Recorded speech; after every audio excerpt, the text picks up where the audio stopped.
In this video, we will study Newton's second law of motion. तो Newton second law of motion है क्या? ठीक है, तो the rate change of the linear momentum of a body is directly proportional to the external force applied on the body. है क्या? लिख लो. The rate change of linear momentum of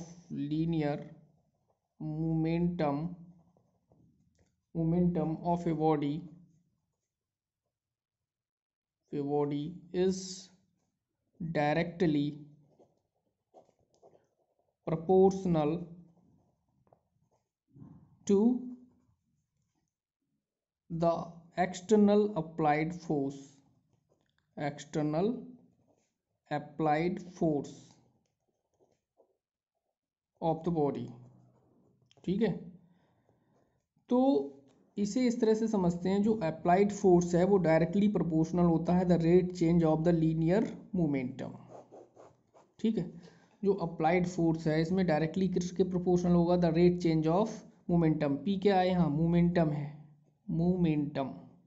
तो ये क्या हो गया? Rate change of the momentum.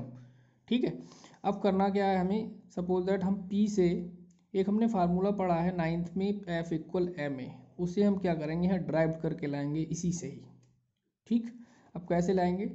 Suppose that ये प्रोपोर्शनल का साइन है, इक्वल कर देंगे, यहाँ एक प्रोपोर्शनैलिटी कांस्टेंट आ जाएगा के, ये हो जाएगा D p upon D T.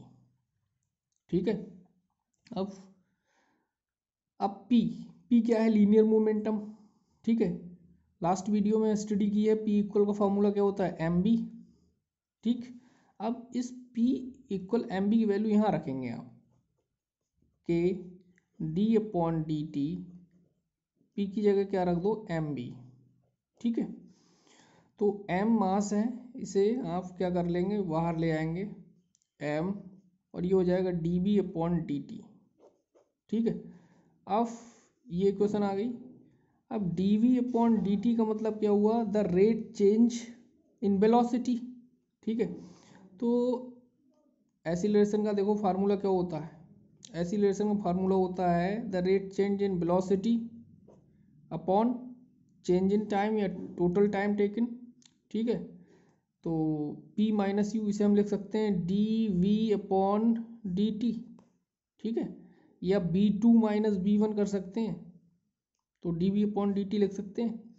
तो in place d we upon D t हम क्या लिख सकते हैं? A लिख सकते हैं. तो इस इक्वेशन को देखो, F इक्वल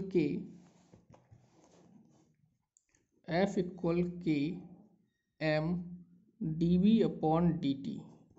तो इन D B upon D T की जगह लिख सकते हैं हम A. ठीक है, तो F के एम यहाँ लिख सकते हैं A. ठीक है, ये प्रोपोर्शनल कांस्टेंट है. सपोज दैट लेट हम K इक्वल कह दें 1. ठीक है, K 1 है तो F इक्वल क्या आ जाएगा? 1 एम ए. तो F इक्वल क्या हो जाएगा? M a. ठीक है, एक ये फार्मूला हो गया हमारा फोर्स का. तो सेकंड लॉ ने हमें क्या दिया? कैलकुलेशन ऑफ फोर्स दी. ठीक है, फोर्स को कैलकुलेट करने का फार्मूला दिया. तो फोर्स के दो फार्मूले हो गए, एक F equal d p upon D t और एक हो गया F equal m dot a. तो फोर्स, इस फोर्स का यूनिट क्या होगा? यूनिट होगा फोर्स का किलोग्राम, और इसका मीटर पर सेकेंड स्क्वायर. ठीक है, और क्या होगा? न्यूटन. ठीक है, मेन है डायमेंशन. डायमेंशन क्या होगी फोर्स की? डायमेंशन होगी फोर्स की, इसका होगा m, और एसिलेशन की डायमेंशन होती है एल टी माइनस टू, ये हो जाएगा m l t minus two. ठीक है, एक इसका यूनिट डाइन भी होता है, हमने बताया था 1 न्यूटन में कितने डाइन होते हैं? 10⁵ डाइन. ठीक है, तो ये फोर्स का कैलकुलेशन था. ठीक है, तो some consequence of Newton second law. ठीक है, फर्स्ट कॉन्सिक्वेंस क्या है? No force is required to move a body uniformly along a straight line. ठीक है, no force is required to move a body uniform along a straight line. Second part है हमारे पास accelerated motion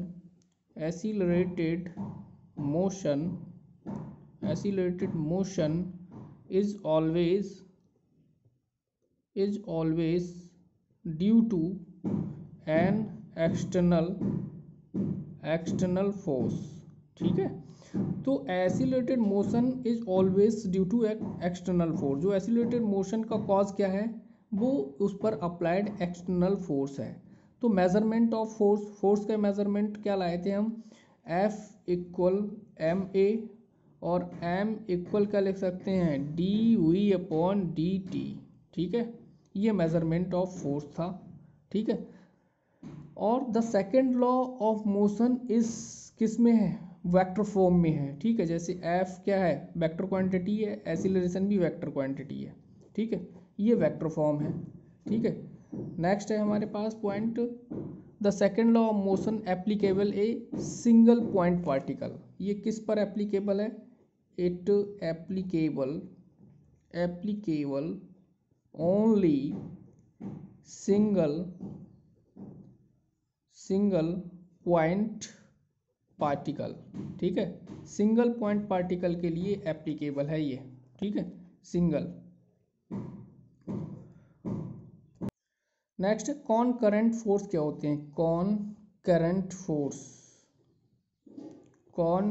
forces. ठीक है, तो कॉनकरेंट force होते क्या है, force acting together on a body at the same point are called concurrent force. ठीक है, forces acting together on a body at the same point are called concurrent forces. ठीक है, तो ये आपका था न्यूटन्स का सेकेंड लॉ का डिस्कस।